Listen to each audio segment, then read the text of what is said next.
Ya, selamat pagi sahabat sobat. Nah, pada kesempatan kali ini seperti biasa kita akan ada perbincangan kesehatan ya bersama dengan RSUP Dr. Sarjito Yogyakarta.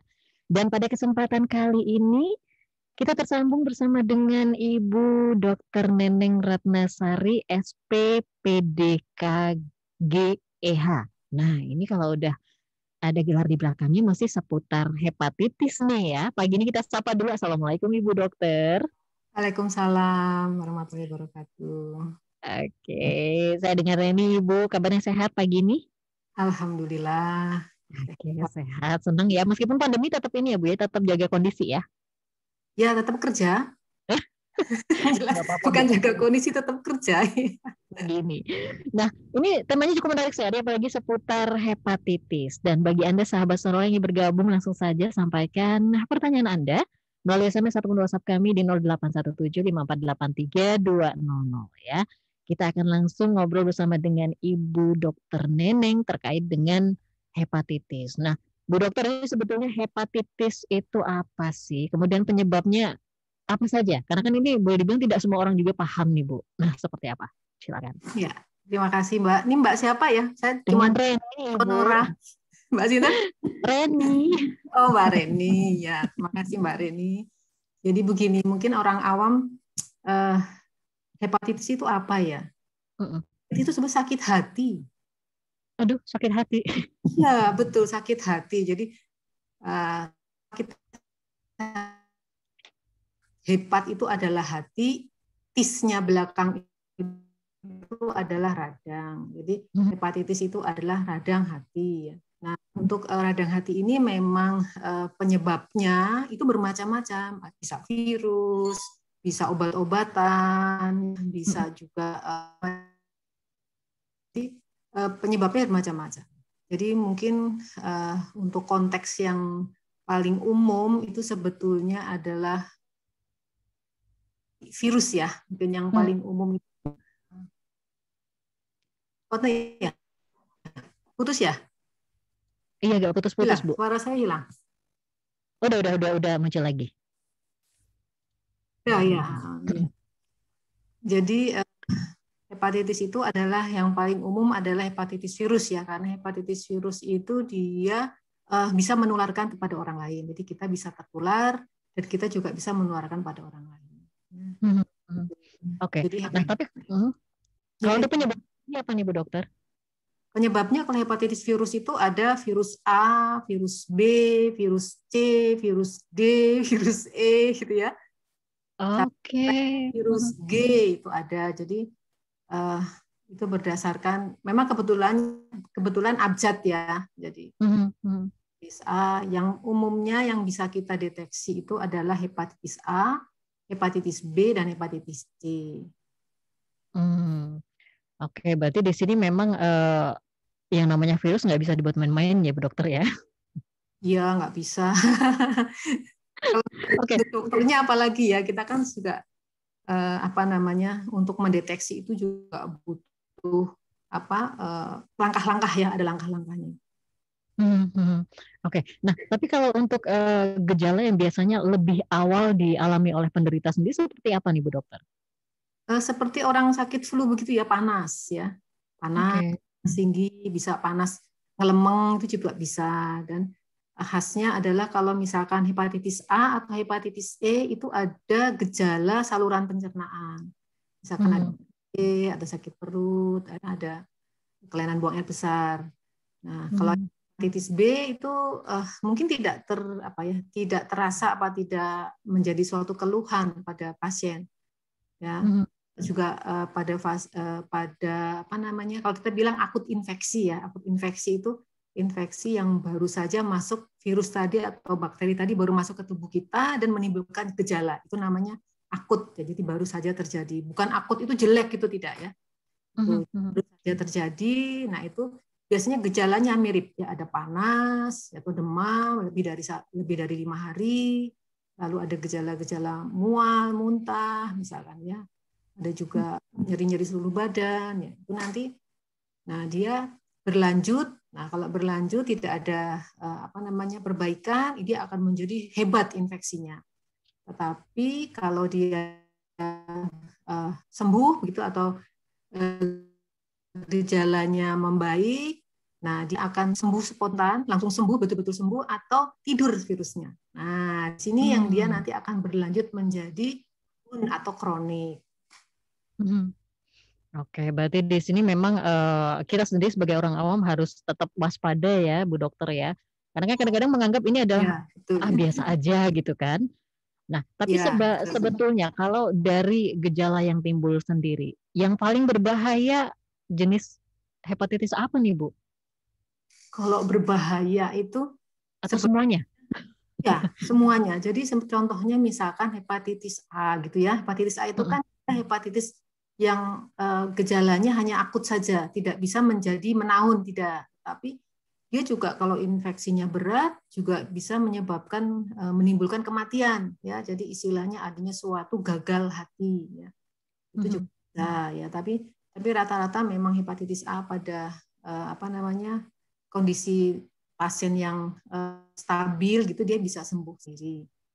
Nah, sedang B sama juga hepatitis B itu dia, dan hepatitis C terutama ya, dia kalau menjadi menahun itu berisiko apa kalau misalkan kita tidak obati, bisa menjadi pengkerutan hati atau bahkan menjadi kanker hati ya. Oke. Kecepatan enggak ya saya Enggak ngomongnya? sih, Bu Dokter. Enggak sih, Bu. Enggak kecepatan kok. Enggak ya, jadi soalnya kadang nyerocos begitu saya kalau ngomong. Ya, nggak apa-apa Bu Dokter, malah lebih baik paling nggak anggap aja kita sebagai pasien, tapi nggak mau sakit dong Bu. Iya. Oke, itu tadi beberapa hal yang disampaikan oleh Ibu Dokter Neneng terkait dengan hepatitis itu apa. Kalau tadi sampaikan kan penyakit hati nih. Jadi untuk Anda yang mungkin mulai mengalami gejala-gejala yang disampaikan tadi nggak bisa disepelekan juga. Tapi sebetulnya kapan waktu yang tepat Anda harus periksa ke dokter? Ini kayaknya dokter Neneng nih yang akan menjelaskan kira-kira kapan sih waktu yang tepat dan dirasa jangan sampai terlambat itu sampai di sampai di tahapan yang mana nih Bu Dokter? Mungkin sebelum ke apa istilahnya kita berobat, mungkin pencegahannya dulu ya. Jadi Oke. siapa sih yang berisiko? Yang berisiko untuk terkena penyakit hepatitis ya. Yang hepatitis A dan hepatitis E itu penularannya lewat makanan. Ya. Oke. Makanan. Jadi makanan yang terkontaminasi kotoran, feses. Nah, itu yang hepatitis A dan hepatitis E karena dia masuknya lewat makanan atau minuman. Jadi kalau kita bilang lewat oral ya, lewat mulut ya. Nah, jadi pencegahannya adalah ya satu, kalau BAB ya di kloset, dan klosetnya itu jangan plunglap ya, sekarang nggak musim plunglap ya. Jadi disiram ya. Lalu tangannya untuk membersihkan tadi itu dicuci tangan cuci dengan sabun. Ya. Sih ya supaya apa? Nah, karena ya kita nggak tahu begitu habis dari kamar mandi si tangan ini dia megang-megang makanan itu. Nah, makanan tadi dimakan oleh keluarganya. Ya. Nah, atau ada lalat yang mencelok di situ. Nah, lalat itu sebagai faktor, jadi yang pembawa. Ya, jadi si pasien sendiri atau dari lalat itu ya. Jadi itu seperti itu karena faktor resikonya adalah tertular dari lingkungan, biasanya dari keluarga atau tetangga begitu ya. Jadi ini lingkungannya dekat sekali. Nah, kalau yang hepatitis C dan hepatitis B itu penularannya lewat needle stick ya. Jadi lewat jarum suntik ya, lewat jarum suntik. Jadi atau masuknya itu melalui pembuluh darah. Yang paling sering adalah satu, berganti-ganti jarum suntik. Kalau zaman saya masih koas ya, kan jarum masih pakai jarum yang pakai beling gitunya, jarumnya itu ya, kelongsongannya spetnya itu. Nah itu kan diganti hanya jarumnya. Kadang jarumnya tidak diganti juga, cuma dibersihkan begitu ya. Nanti basah. Nah itu sterilisasi jarum itu pada zaman dulu tuh kan memang kurang bagus. Jadi yang tertular lewat jarum suntik. Nah, sekarang jarum suntik mungkin sudah disposable, jadi sekali pakai buang. Nah, tapi mungkin ada contohnya mereka-mereka yang menggunakan sharing jarum suntik, kan ada ya. Jadi yang pada pecandu ya misalkan, yang itu juga berisiko ya dari situ. Ya, jadi terus untuk hepatitis C dan hepatitis B. Selain itu juga berganti-ganti pasangan karena virus tadi adalah masuk lewat pembuluh darah. Ya, berganti pasangan itu berisiko bahwa itu juga menjadi suatu tempat masuknya si virus. Lalu kemudian tadi menggunakan ini loh, apa namanya? Cukuran. Cukuran itu juga bergantian. Nah, jadi jadi kalau ke barbershop itu kan yang begini kan hanya laki ya, ke barbershop siletnya ganti baru. Ya. Jadi jangan ngirit. Mahal dikit nggak apa-apa, tapi siletnya ganti baru. Jadi juga yang lainnya tato. Nah, tato jarum untuk menatonya. Ya, itu juga kalau kita bayi-bayi kan ditindik secara aseptik ya. Jadi yang mengerjakan juga bidan ya, dia dengan metode yang aseptiknya juga bagus ya itu. Nah, kalau tindik-tindik yang di pinggir jalan itu loh yang khawatir ya, mata juga berisiko. Sebetulnya masih banyak yang lain juga ya. Contohnya sekarang yang mungkin yang sering dipertanyakan itu kenapa kok ibu saya sakit hepatitis B, terus saya juga kok kena hepatitis B, kan mangkal sekali tuh anaknya. Kok ditarik? Ya, jadi penularan itu adalah lewat pada saat melahirkan. Jadi bukan keturunan, ya. Jadi bukan keturunan. Jadi pada saat melahirkan, di mana si ibu itu juga dalam persalinan kan mengeluarkan darah itu. Si bayi pun juga dalam persalinan juga mesti ada luka-luka, ya. Satu itu. Nah itu ditularkan melalui itu atau ditularkan melalui tali pusat juga bisa. Ada tapi tidak banyak ya. Dan ibunya pun juga tidak tahu kalau ibunya itu sakit hepatitis B. Nah, itu jadi problemnya di situ. Jadi ada vertikal, dari vertikal itu dari ibu ke bayi, horizontal tuh kita sesama ya gitu. Memang rumit sekali itu. Jadi kalau mau menerangkan ke pasien harus dari A sampai Z. Oke, berarti memang di sini menjelaskan pasien nggak gampang juga ya Bu ya, apalagi kan terkait dengan ada keluarga yang juga beberapa mengalami hepatitis gitu kan, meskipun dengan jenis yang berbeda. Ya. Oke. Bu Dokter Neneng, kita break dulu. Nanti kita akan lanjut lagi ya. Silakan. Dan sahabat Sonora, untuk Anda yang ingin bergabung pada kesempatan pagi kali ini melalui perbincangan kita di edisi Rabu 28 Juli 2021 bersama dengan Dr. Neneng Ratnasari SPPD KGEH ya. Silakan Anda bisa bergabung melalui SMS atau WhatsApp kami 08175483 200. Tetap stay tune di sini, kita break dulu sejenak.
Ya sahabat Sonora, kini Emancipation dalam genggaman nonton tayangan kualitas terbaik dari 3 gadget sekaligus untuk dinikmati kapanpun dan dimanapun melalui aplikasi Vision Plus. Berlangganan channel-channel premium lokal internasional mulai dari 70 ribuan per bulan ya. Buat yang gila bola, ada AFC Champions League dan juga AFC Cup, serta pertandingan bola bergengsi lainnya hanya dengan tambah 69.000 saja. Selain bonus original konten, juga fitur keren nonton tayangan favorit hingga 7 hari ke belakang gratis untuk bulan ini. Buruan Anda bisa hubungi 0896 2260 0503.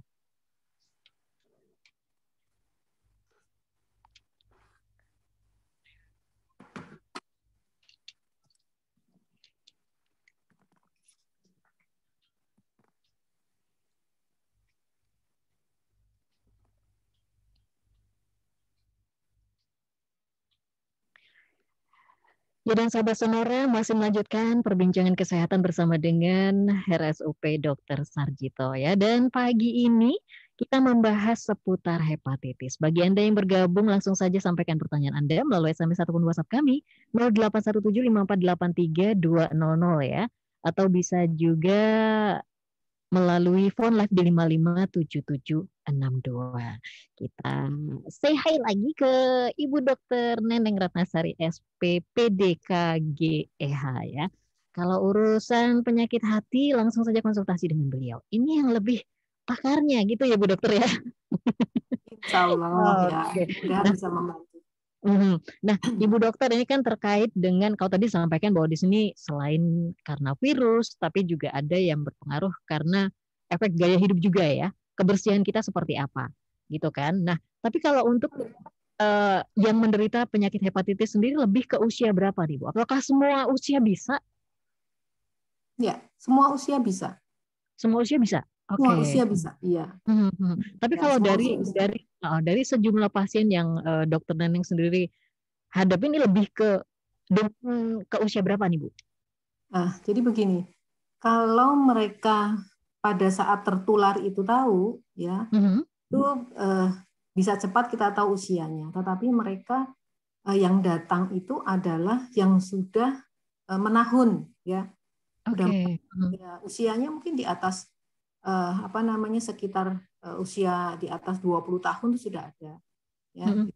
Tapi kalau yang sudah komplikasi, ya, jadi komplikasi menjadi pengkerutan atau menjadi suatu tumor, itu sudah usia di atas 40 tahun. Jadi prediksinya adalah untuk komplikasi dari penyakit hati menaun yang penyebabnya karena virus tadi sampai menimbulkan komplikasi itu cukup lama, sebetulnya hampir 10 sampai 20 tahun. Jadi kalau dia terkenanya di usia 20 tahun misalkan.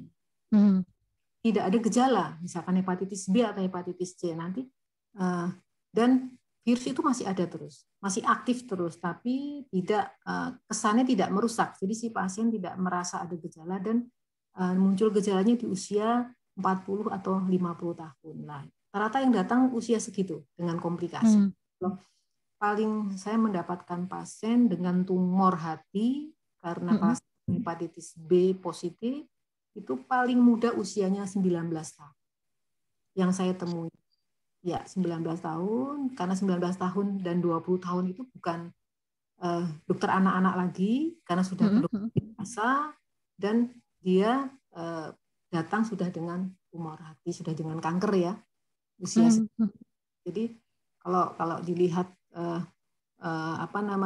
sebarannya itu, kalau tanpa ada keluhan banyaknya di usia antara 40-50. 40 sampai 50 tahun ya, Bu? Iya, sebarannya seperti itu kalau yang tanpa keluh.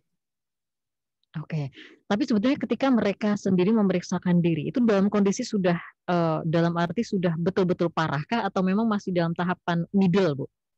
Ya, sebetulnya mereka datang karena screening. Oh, baru karena screening. Kerja, ya. Mau melamar pekerjaan, karena persyaratannya kan pergi ke luar negeri, di luar negeri, atau ibunya terdiagnosis hepatitis B atau hepatitis C, langsung anaknya semua diperiksa. Oke. Atau salah satu keluarga, misalkan salah satu keluarga dia tadi mau bekerja karena biasanya yang mau bekerja di kapal itu ya, dicek semua. Ada yang positif, nah kita anjurkan semua keluarganya, ibunya, terutama ibunya. Nah, dia dapat dari mana? Maksudnya itu dia dapatnya apa dari lingkungan sendiri, dari luar, atau dari orang tuanya. Kalau orang tuanya positif, anaknya yang lain juga diperiksa. Karena apa? Kita bisa mengobati sebetulnya. Seperti hepatitis C maupun hepatitis B ya. Tapi memang ada persyaratannya. Persyaratannya kita harus memeriksa kondisi si virusnya tadi, berapa sih virusnya yang ada di tubuh dia itu berapa, namanya viral load, jadi angka jumlah virusnya itu berapa. Nah, misalkan fungsi hatinya bagaimana, apakah dia masih bagus atau tidak. Jadi kita memang ada penjaringan itu cukup banyak, tetapi bisa dijamin gitu kan, bisa dijamin kalau dengan Askes gitu, BPJS, asal ada yang dari puskesmas. Kita bisa di rumah sakit tipe B, tipe A, jadi Sarjito kan tipe A ini, jadi kita bisa melacak, dan juga obat juga bisa kita perintah menyediakan obat untuk hepatitis B dan hepatitis D. Oke, tapi Bu, kalau dari sejumlah klasifikasi hepatitis ini kan tadi kan disampaikan ada yang hepatitis A, hepatitis C, yang paling memungkinkan untuk pemulihannya cepat ini yang mana nih Bu? Karena kan masing-masing pasti berbeda nih penanganannya. Ya. Jadi hepatitis A itu bisa sembuh sempurna. Oke. Dan vaksinnya pun juga ada. Ya. Oh, tetap vaksin juga ya Bu ya? Ada, tapi vaksin itu tidak menjadi program pemerintah, tidak. Yang menjadi pemerintah adalah vaksin hepatitis B. Itu karena memang vaksin itu penyakit itu kan dia kecenderungan untuk menjadi tadi pengkerutan hati dan menjadi suatu kanker itu kan jelas begitu. Jadi itu sudah diprogram oleh pemerintah. Bayi baru lahir itu sudah divaksin ya. Kalau hepatitis dia bisa sembuh sempurna itu vaksin biasanya pada mereka yang mau datang ke tempat yang angkanya infeksi hepatitis A-nya tinggi. Nah, sedangkan hepatitis C itu sampai saat ini belum ada vaksinnya. Pada hepatitis C itu dia risikonya sama dengan hepatitis B. Ya. Hepatitis C itu infeksi yang baru saja terjadi itu jarang kita temui. Jadi datang-datang sudah sudah kronik gitu ya, sudah menahun, karena fase yang infeksi awalnya itu istilahnya tersembunyi silent gitu ya, istilahnya gejala sama seperti orang sakit flu begitu ya.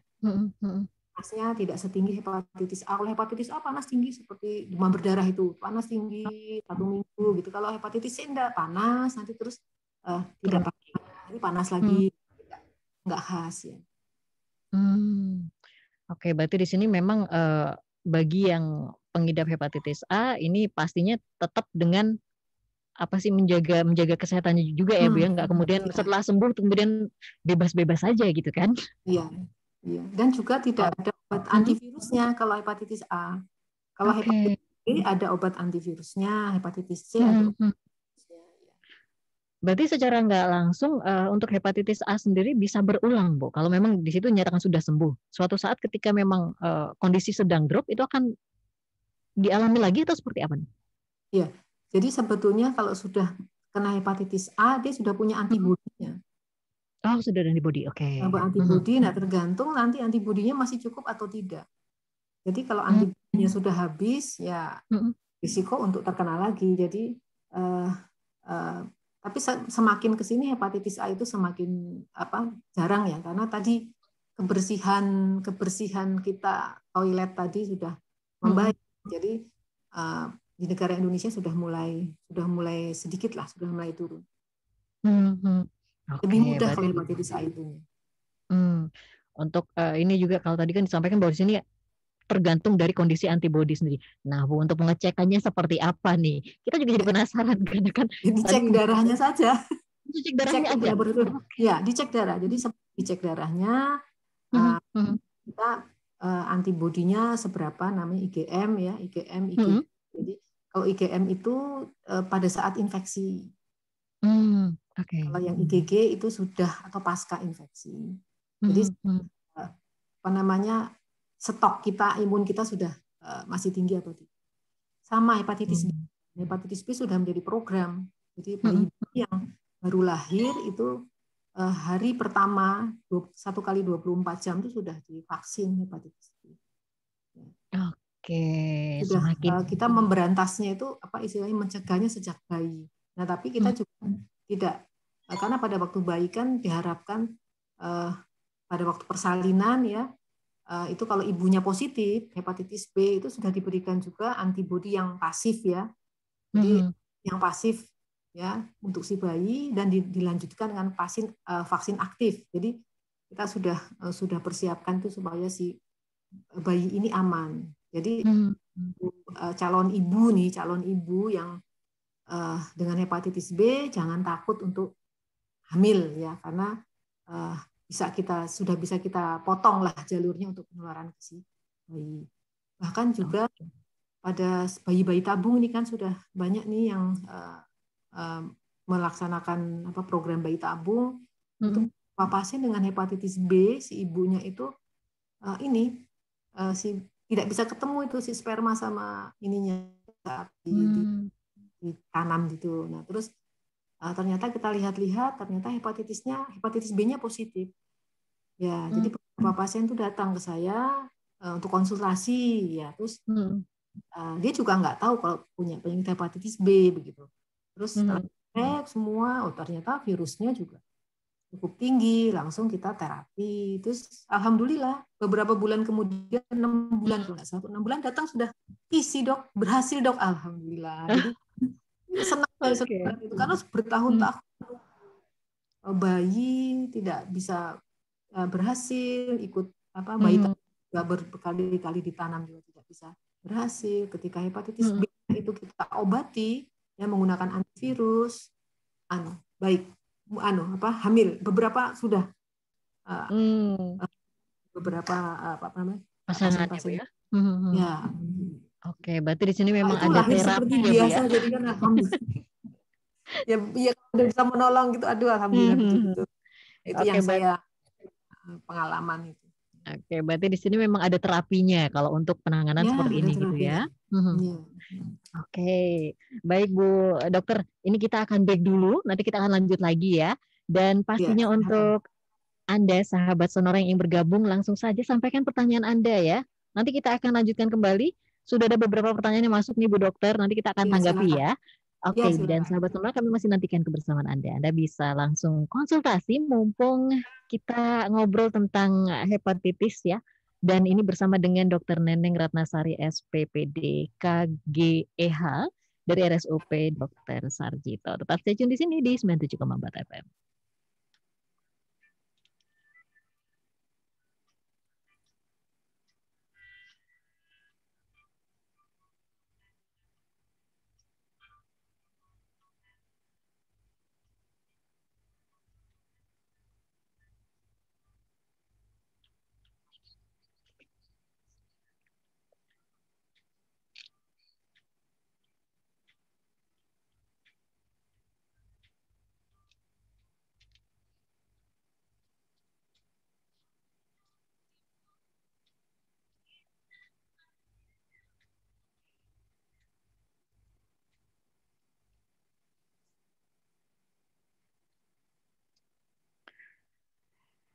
Ya sahabat Sonora 97.4 FM Yogyakarta akan mengadakan webinar ya dengan tema Perempuan Sehat dan Tangguh, Sadar Kesehatan Reproduksi. Ikuti acaranya pada Sabtu 31 Juli 2021 jam 10 hingga 12 waktu Indonesia Barat, menghadirkan pembicara Dr. Yasmini Fitriati SPOG dari dosen Fakultas Kedokteran Universitas Islam Indonesia. Kemudian ada juga Oktalia Damar Prasetyaningrum Escape NSman, dosen Stikes BTS Dayakom ya. Webinar ini terbuka untuk umum, tenaga kesehatan, dan mahasiswa. Nah, pendaftaran gratis silahkan klik bit.ly/webinar Kespro Juli. Peserta yang mengikuti webinar di hari H akan mendapatkan e-sertifikat dan bingkisan dari Softtek Daun Sirih dan Softies.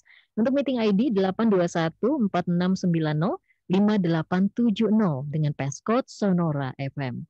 Nah, webinar Perempuan Sehat dan Tangguh Sadar Kesehatan Reproduksi didukung oleh Universitas Islam Indonesia, Stikes BTS Dayakum, Kemudian Softeq daun sirih, pembalut dan pentiliner dengan ekstrak daun sirih mengandung antiseptik alami, efektif hambat pertumbuhan bakteri dan mengurangi bau. Kemudian Softis dengan 99% filtrasi bakteri, virus dan partikel, melindungi kamu tetap bersih di mana saja. Ada juga Oxfit Platinum, multivitamin khusus ibu hamil dan menyusui yang mengandung 10 vitamin, kemudian 5 mineral dan omega 3 DHA EPA untuk menjaga kesehatan ibu, mendukung tumbuh kembang janin, dan juga melengkapi nutrisi harian ibu. Oxfit Platinum untuk kebaikan ibu dan buah hati. Didukung juga oleh Smart 102.1 FM, Yogyakarta.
Ya sahabat Sonora, masih melanjutkan perbincangan kita di edisi pagi kali ini bersama dengan RSUP Dr. Sarjito ya. Dan kita masih bersama Dr. Neneng Ratnasari, SPPD KGEH.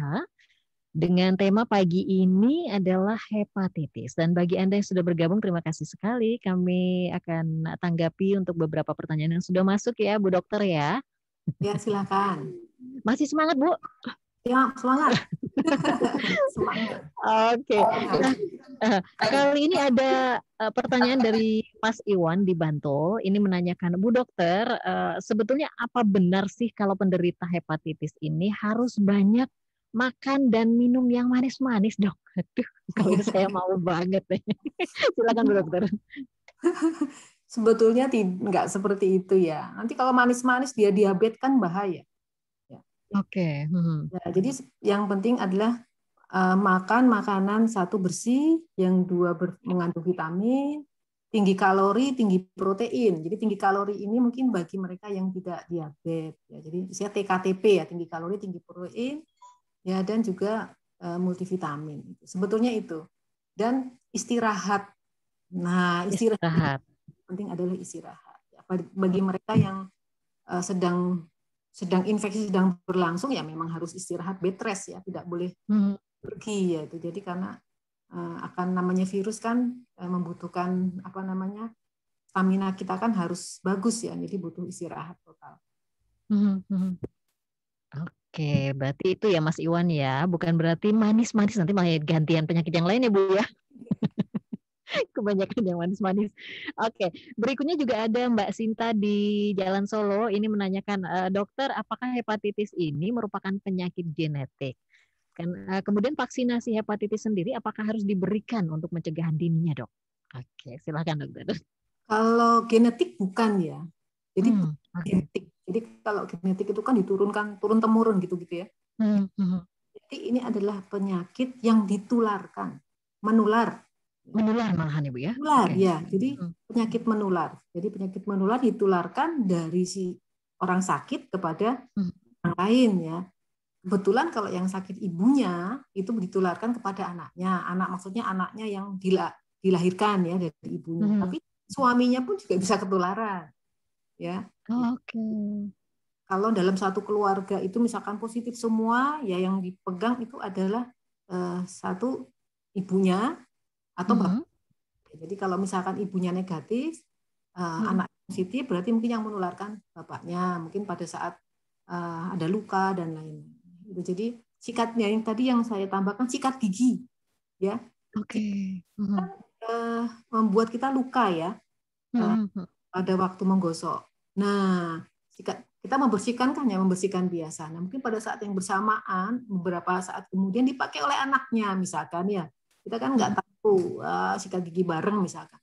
Sekarang sudah banyak sikat gigi dan tidak terlalu mahal ya. Mungkin zaman dulu sikat gigi satu untuk barengan. Misalkan. Nah, itu juga sebagai sumber penular. Nah, jadi kalau penyakit genetik saya rasa bukan ya. Jadi ini penyakit.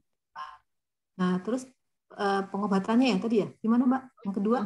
Untuk ininya Bu, vaksinasi hepatitisnya apakah harus diberikan? Vaksinasi hepatitis itu akan diberikan pada mereka yang belum pernah terpapar. Oke.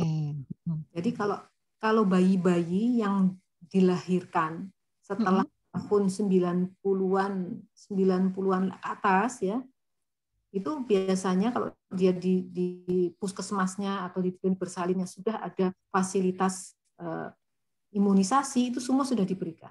Ya, terutama mungkin di kota-kota besar ya, biasanya sudah ada. Tapi kalau yang belum itu, nah itu segera vaksin saja. Jadi kalau vaksin itu tidak mengenal usia, kapan saja bisa.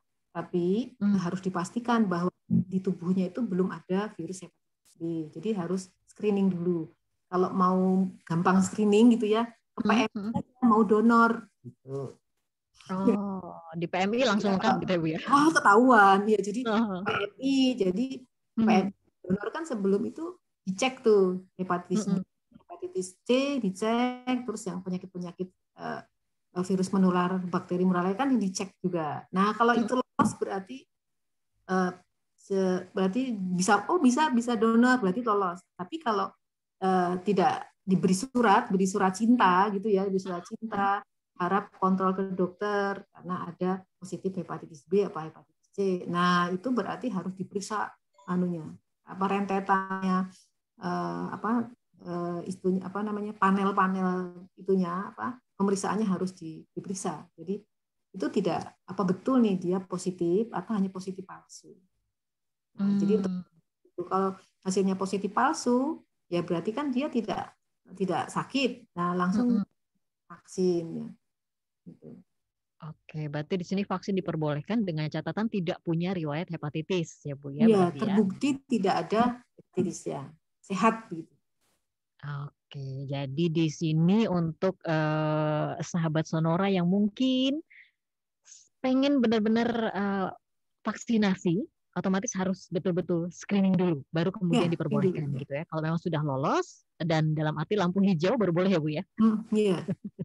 Oke, nah kita beralih ke yang lainnya nih Bu. Sebelum nanti kita tanggapi pertanyaan dari Mbak Anita di Jogja. Ini selain tadi kan beberapa hal yang disampaikan bahwa di sini hepatitis itu ternyata bukan penyakit genetik tapi adalah penyakit yang menular. Nah, sejauh ini untuk antisipasi penularannya sendiri, sebenarnya seperti apa yang harus kita lakukan Bu? Karena kan kita sendiri nggak tahu nih, ketahuannya ketika sudah screening. Nah, sekiranya sudah terlambat, nah seperti apa penanganannya sendiri? Terlambat atau untuk pencegahan? Untuk pencegahannya.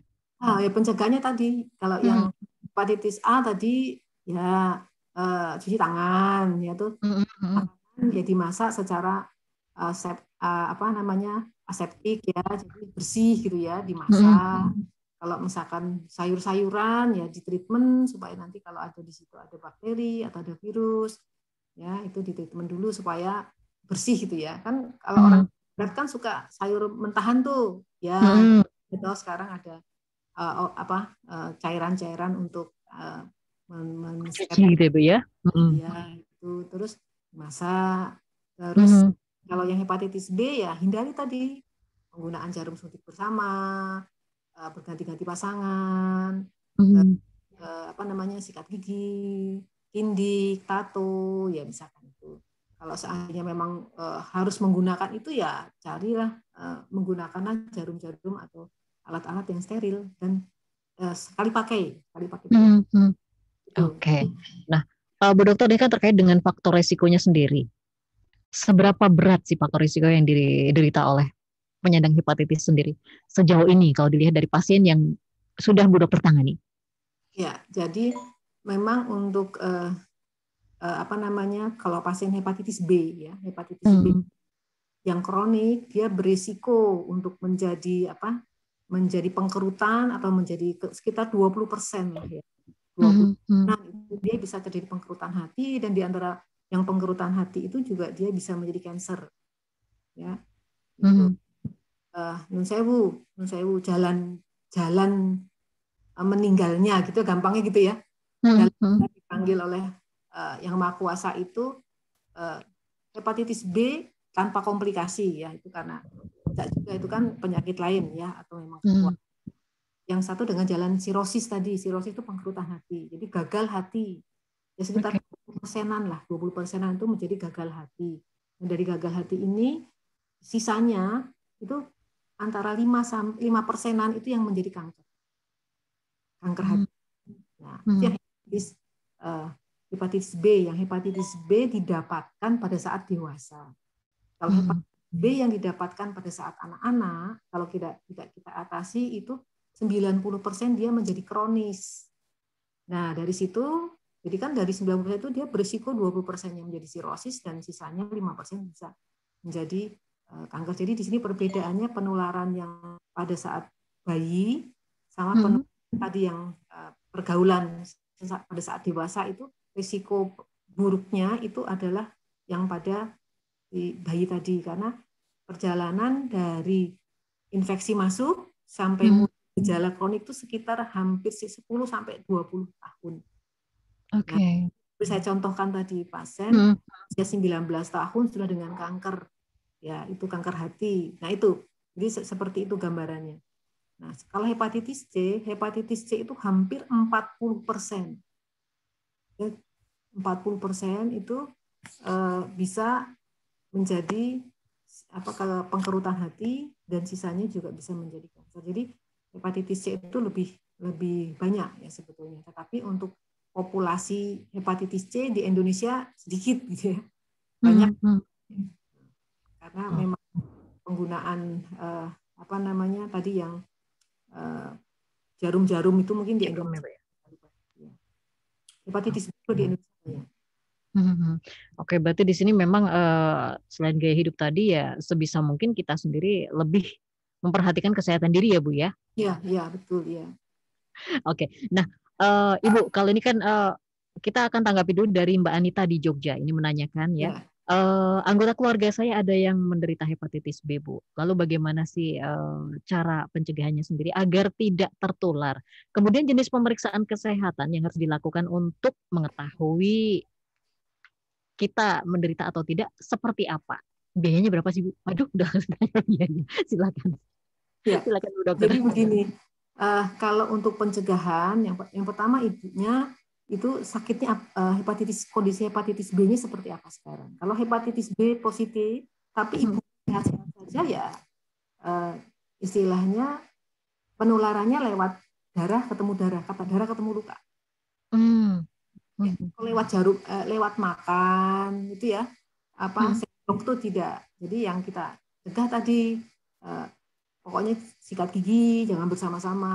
Gitu. Kalau sabun aja sih tidak apa-apa ya, piring tidak apa-apa. Tapi yang jelas bahwa kalau ibu ada luka ya, jangan sampai kita juga kena, gitu ya. Jadi itu karena, jadi misalnya tidak ada penularan lewat darah, begitu ya. Lalu kalau kita sebagai anaknya, ya kita sekeluarga di screening. Tertular apa tidak. Kalau ada yang tertular, tidak usah khawatir, tidak usah kecil hati. Ya, itu tetap merawat ibunya tetap. Nah, tapi kita berhati-hati dan kita di screening, dicek. Jadi nanti ada pengecekannya.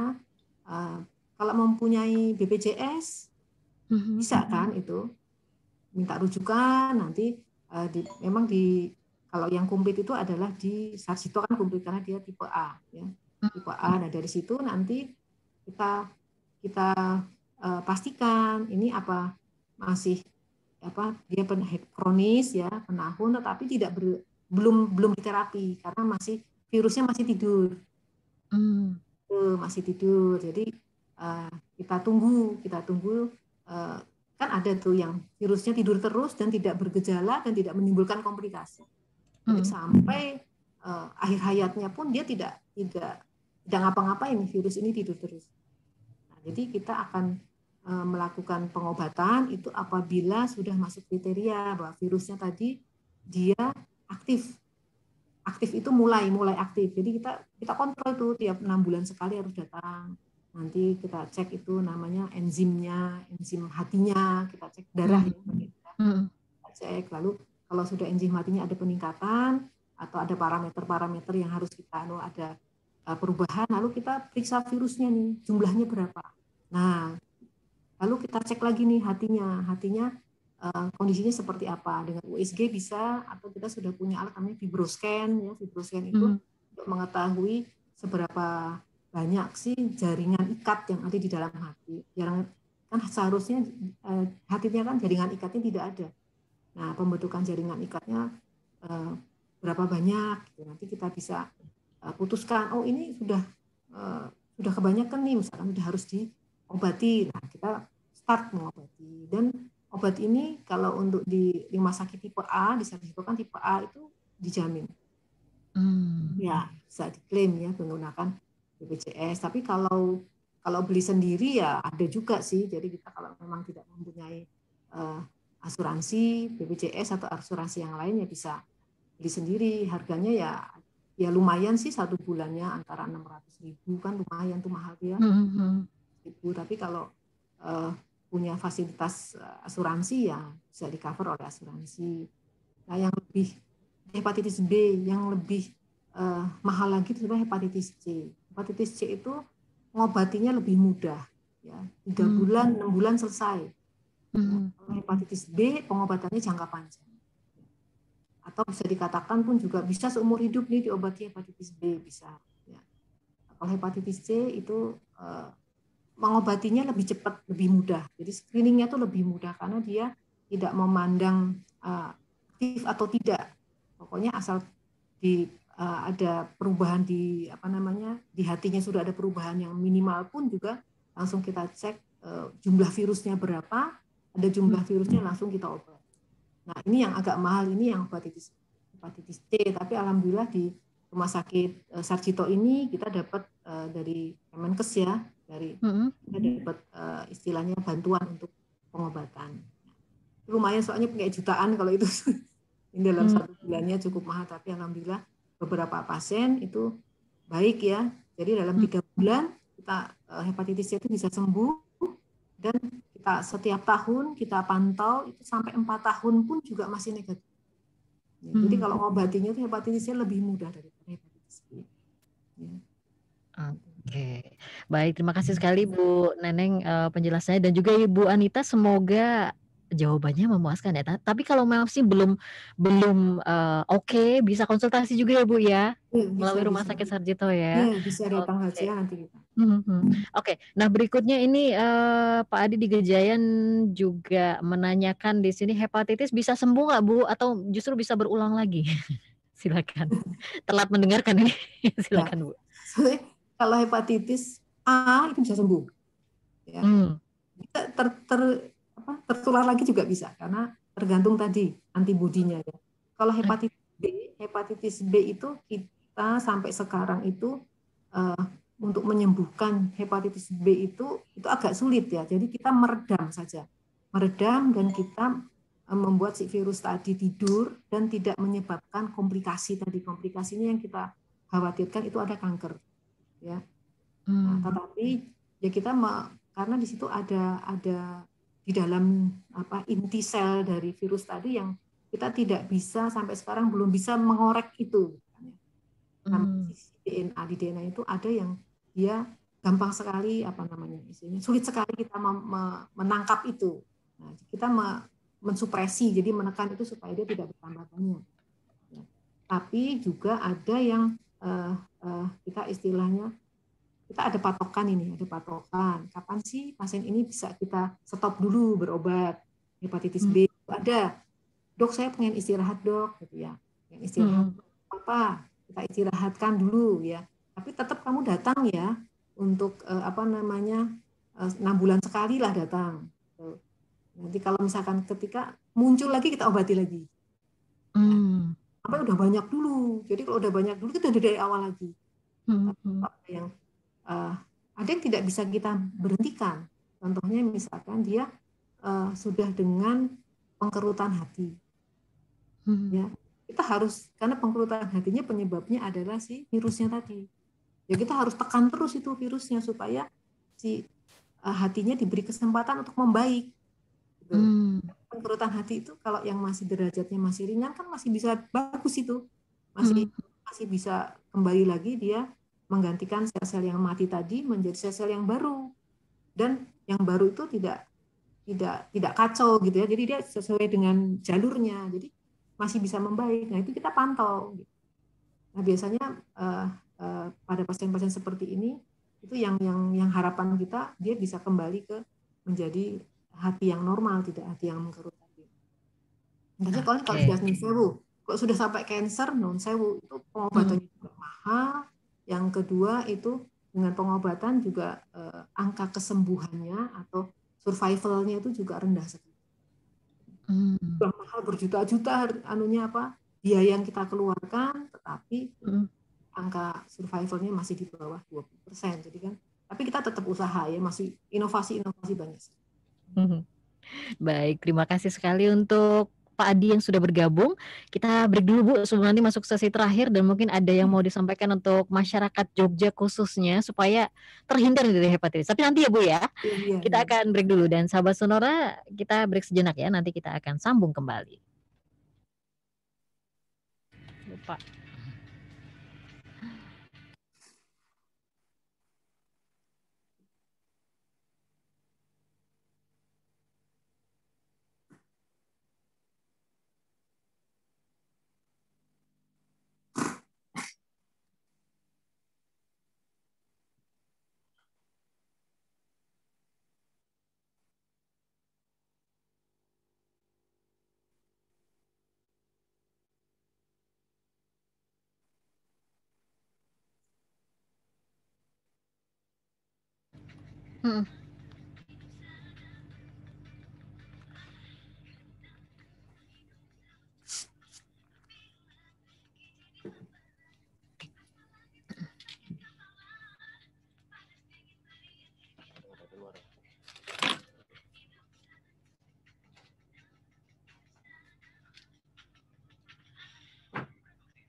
Ya sahabat Sonora, kini Emancipation dalam genggaman. Ya, nonton tayangan kualitas terbaik dari 3 gadget sekaligus untuk dinikmati kapanpun dan dimanapun melalui aplikasi Vision Plus. Berlangganan channel-channel premium lokal internasional mulai dari 70 ribuan per bulan. Buat yang gila bola ada AFC Champions League dan juga AFC Cup, serta pertandingan bola bergengsi lainnya hanya dengan tambah 69.000 saja. Raih bonus original content juga fitur keren nonton tayangan favorit ya, hingga 7 hari ke belakang gratis untuk bulan ini. Buruan Anda bisa hubungi 0896 2260 0503.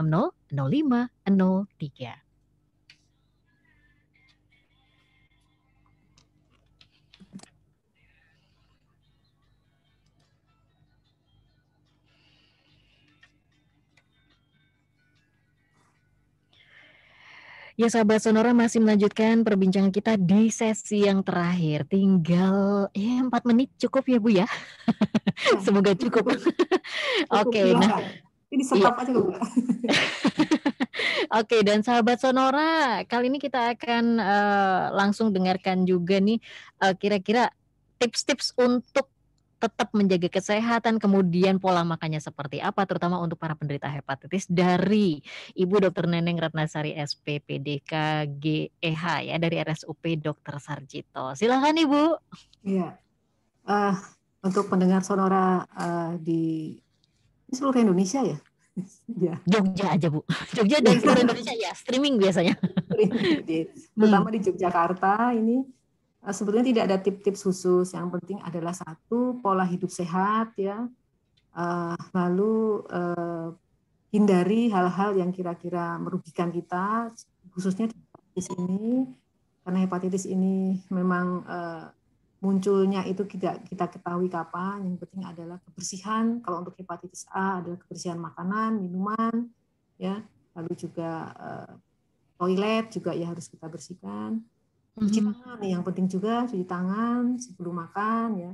Lalu untuk hepatitis B dan hepatitis C, karena ini juga tidak tahu, sebaiknya screening saja. Jadi kalau karena pengobatan, terapi dan monitoring sudah tersedia ya di rumah sakit ya. Jadi di puskesmas pun juga untuk hepatitis B dan hepatitis C untuk rapid test itu sudah ada.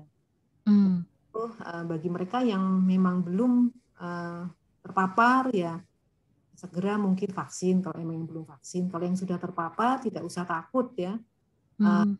Minta rujukan saja untuk ke rumah sakit di atasnya, misalkan di tipe B atau tipe C yang nanti apabila nanti yang dari tipe C atau tipe B tidak bisa menangani terutama untuk pengobatan ya karena ini pengobatan baru disenterkan di tipe A. Jadi untuk DIY dan Jawa Tengah misalkan ya itu bisa ke Jawa Tengah bagian selatan mungkinnya, kalau Jawa Tengah bagian utara ada Karyadi ya, sana sudah bisa datang saja ke Poliklinik Penyakit Dalam ya. Dr. Sarjito untuk divisinya di gastroenterohepatologi ya, nanti bisa ketemu dengan kru kami ya, di sana kami ada 5 spesialis AGIH itu konsultan gastroenterohepatologi ya. Dan dari polikliniknya dari Senin sampai Jumat ya. Kami bergantian, jadi silahkan tidak usah memilih saya ya, jadi semua sama. Dan juga kami juga punya murid-murid yang juga sudah istilahnya di tempat kami ada murid juga untuk yang mengambil spesialis penyakit dalam dan konsultan juga ada murid konsultan dan mereka juga sudah istilahnya sudah bisa menangani ini. Jadi tidak ada tips-tips khusus sebetulnya ya. Mencegah apabila terpapar jangan takut, segera datang apabila memang ternyata memang sakit, ya segera kita obati. Jangan menunggu sampai komplikasi itu muncul.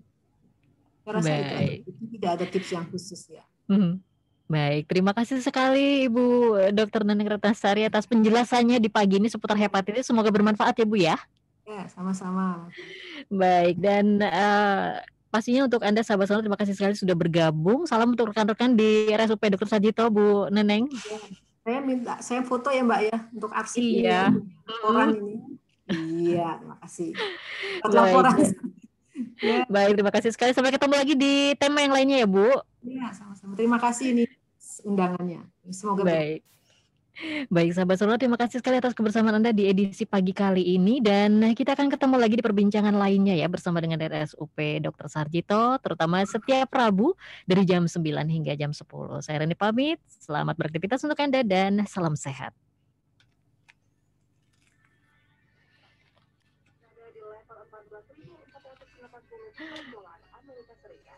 Sudah bisa live, Mbak?